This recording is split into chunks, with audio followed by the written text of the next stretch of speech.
In the desperate, frozen chaos of war, is survival a matter of luck or a calculated art? What does it truly take for one man, completely alone, to vanish into hostile territory and live to tell the tale? This is not a story of a large-scale offensive, nor a famed general's brilliant maneuver. This is a story of sheer, unyielding will, a story of a single soldier, his training and his mind pushed to the absolute limit. Before start this video, please subscribe to our channel for more historical videos. It is January 25, 1945. The location, the snow-covered, pine-dense forests of the Ardennes, near the town of Saint-Vith. The great German offensive, the Battle of the Bulge, has been blunted, and the Allied lines are now surging forward in a brutal counterpush. Among the advancing American forces is the 424th Infantry Regiment of the 106th Infantry Division, a unit already bloodied and forged in the fires of that horrific winter battle. And in Fox Company of that regiment, a young rifleman named Private First Class Donald R. Burgett is about to embark on a solitary odyssey that would test the very essence of a soldier's spirit. This is how one man survived for 72 hours behind enemy lines, and the one simple yet brutally difficult tactic that saved him. To understand the depth of Private Burgett's ordeal, we must first understand the battlefield. The Ardennes in late January 1945 is a shattered, monochrome nightmare. Once thick forests are now grotesque gardens of splintered trees, their blackened skeletons clawing at a leaden sky. The ground, a treacherous quilt of deep snow over frozen mud, is cratered and littered with the grim detritus of war, burned-out tanks, discarded equipment, and the silent, snow-dusted forms of those who fell just weeks before. The cold is a physical enemy, seeping through wool and leather, numbing fingers to the trigger, and making every movement an effort. The 424th Infantry is part of the relentless drive to eliminate the last stubborn German penetrations, the so-called Bulge. Resistance is fragmented but fierce. German forces, a mix of battered Wehrmacht regulars and fanatical SS holdouts, are conducting a fighting withdrawal. They are desperate, cornered, and highly dangerous.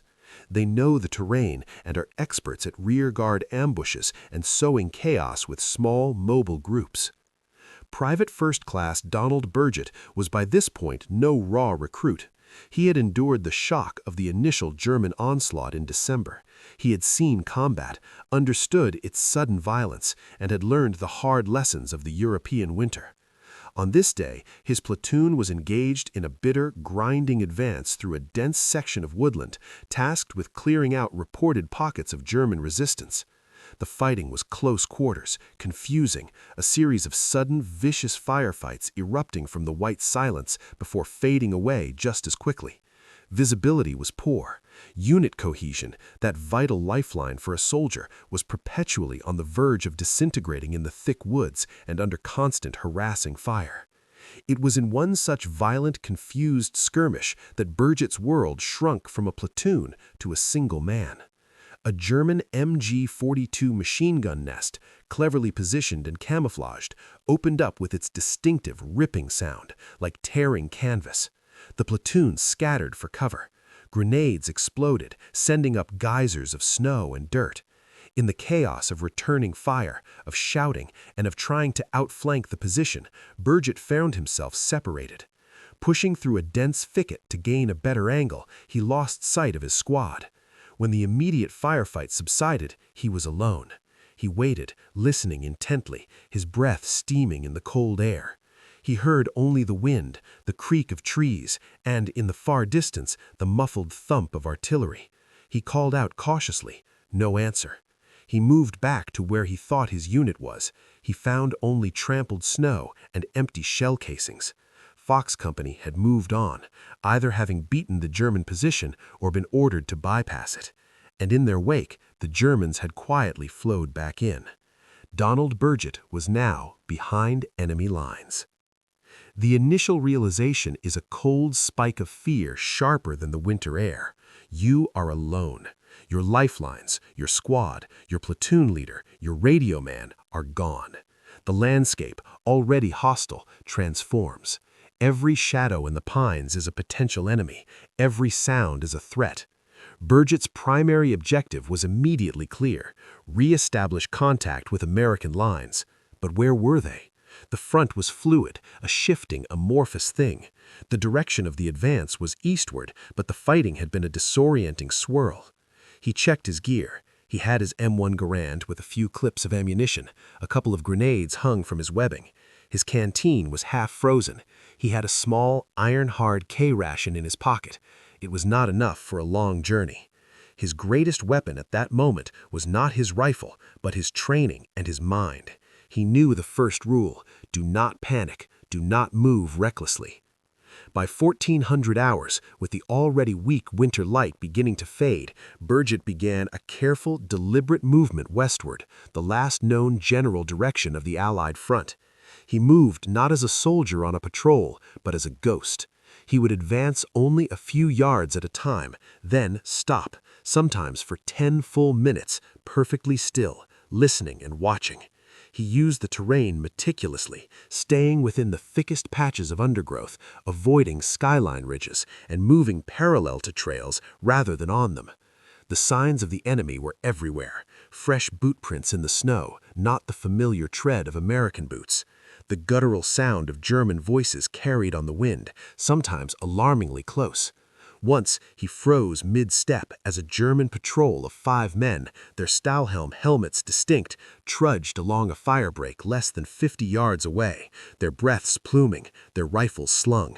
He melted into the base of a large fir tree, the white of his snow camouflage blending with the bark, and didn't dare breathe until long after their footsteps had faded. The first night was a descent into a new kind of hell. The temperature plummeted.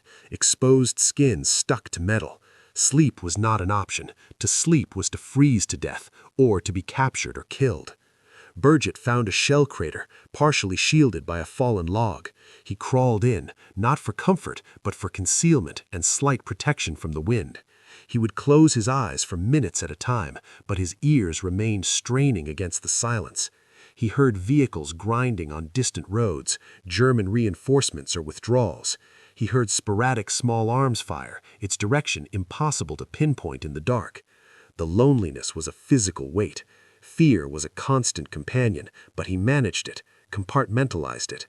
He focused on small, immediate tasks, checking his weapon, rubbing his feet to keep circulation, listening. Dawn on the second day brought no relief, only a heightened sense of exposure. Hunger gnawed at him. He ate a small piece of his frozen ration, letting it thaw in his mouth. Thirst was worse. He packed snow into his canteen, hoping his body heat would melt it slowly. Movement was essential to generate warmth, but every movement carried risk.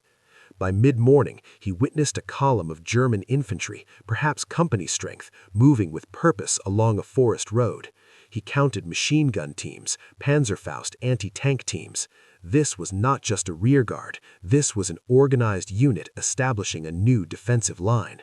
He realized with a sinking certainty that he was not just behind the front, he was deep in the enemy's forming rear area. His westward path was now blocked by this new German presence. He had to contour south, then west again, adding miles to his journey. The strain was telling. Fatigue clouded his judgment. At one point, he almost stumbled into a German field kitchen, the smell of cooking food and agonizing temptation. He pulled back, his stomach roaring in protest, but his mind screaming of the danger. The psychological warfare was immense. The isolation played tricks. He found himself talking to himself in whispers just to hear a human voice. On the afternoon of the second day, the crisis nearly found him. He was moving through a stand of young, dense pines when he heard a twig snap directly to his left. He dropped to one knee, bringing his Garand up. Through the needles, he saw a German soldier, similarly alone, perhaps a straggler or a scout, moving perpendicular to him. They saw each other at the instant. Time seemed to freeze. The German's eyes widened. He fumbled for his rifle, a Kar 98K slung on his shoulder. Burgett did not hesitate. His training took over. He fired 2 rapid shots. The crack of the Garand was deafening in the silent wood. The German soldier fell backwards into the snow. The sound of the shots echoed through the forest. It was a catastrophic breach of silence. Burgett knew he had minutes, perhaps seconds, before enemy patrols converged on the location. He didn't approach the fallen soldier. He turned and ran, not in blind panic, but in a low, zigzagging sprint away from the site, putting as much distance and as many terrain features between himself and the gunshots as possible. For the next 2 hours, he heard shouts and whistles in the distance behind him. The hunt was now active. Now, Private First Class Burgett was not just lost and alone, he was being actively hunted. The 2 rifle shots were a beacon, announcing his presence in the enemy's backyard. The relatively passive danger of being discovered had transformed into an acute, immediate threat. Every German soldier in a several square mile area would now be on alert for an American infiltrator. He pushed his body beyond what he thought were its limits. Adrenaline fought exhaustion.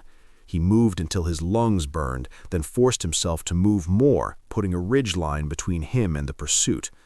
Finally, as twilight deepened into the second night, he collapsed, utterly spent, beneath the sprawling, low-hanging branches of a large spruce tree.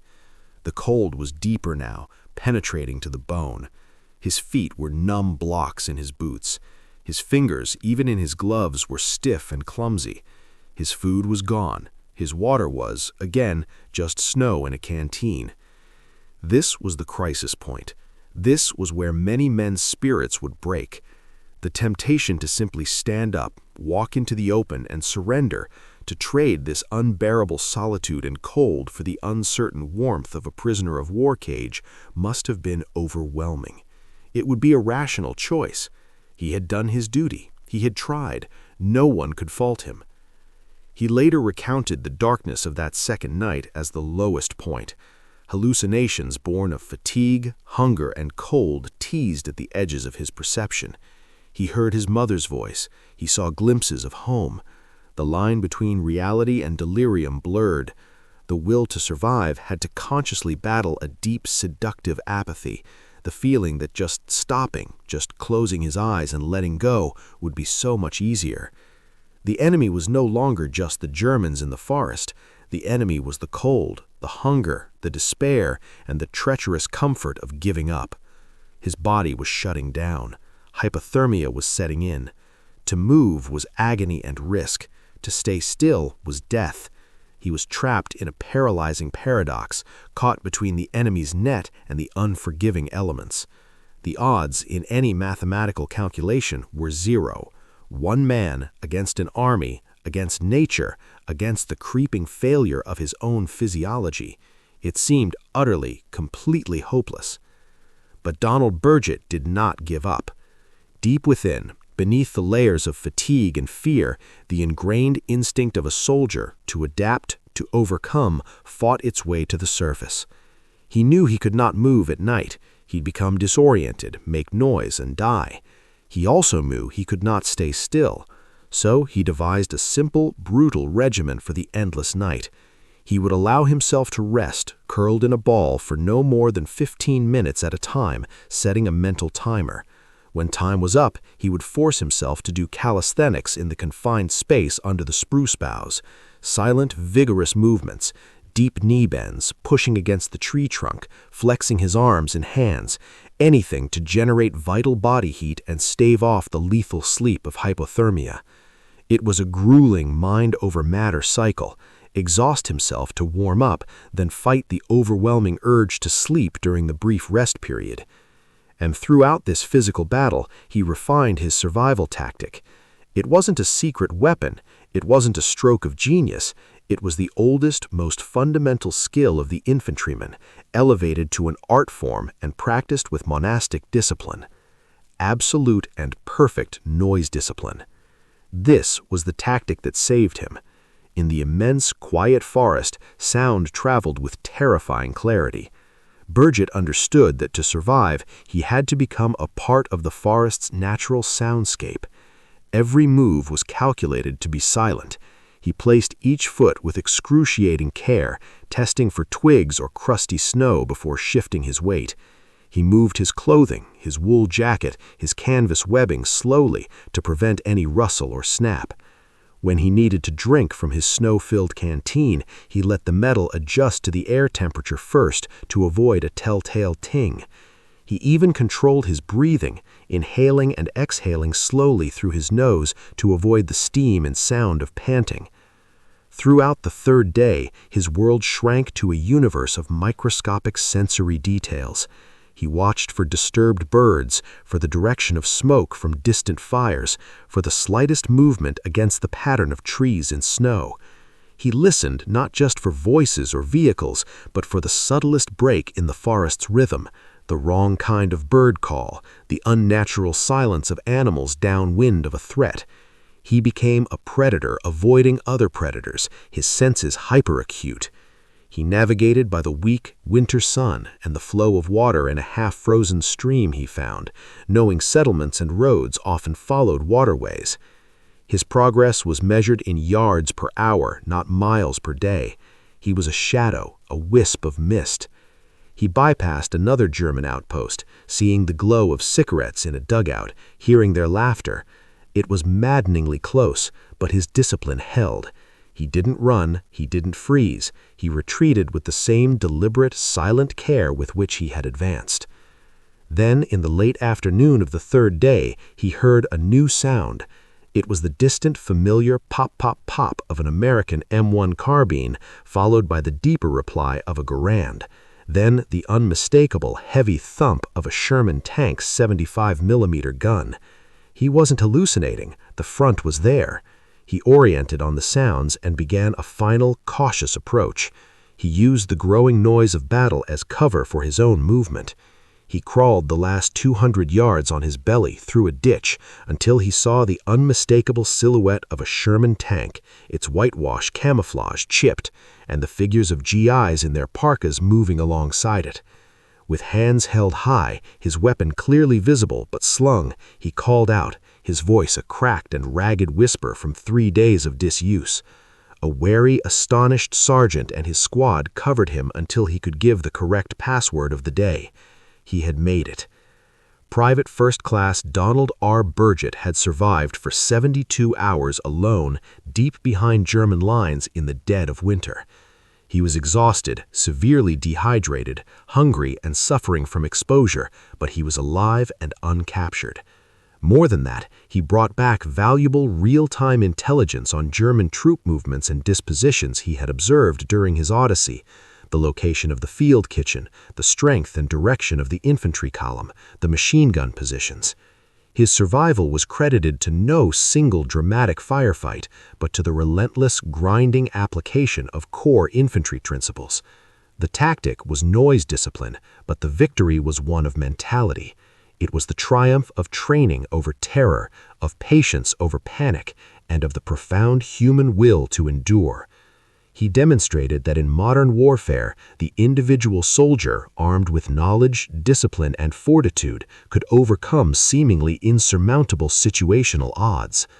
For his actions and his extraordinary display of fortitude and resourcefulness, Private First Class Donald R. Burgett was awarded the Bronze Star Medal.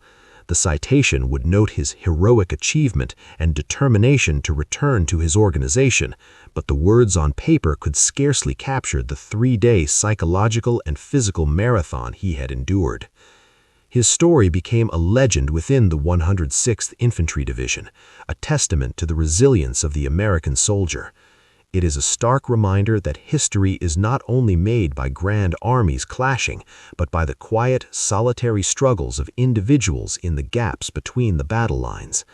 Donald Burgett's 3-day journey through the frozen Ardennes stands as a masterclass in survival, a case study in the art of the infantryman, and a powerful narrative of the human spirit's refusal to be extinguished. This was just one of countless untold stories from the Second World War.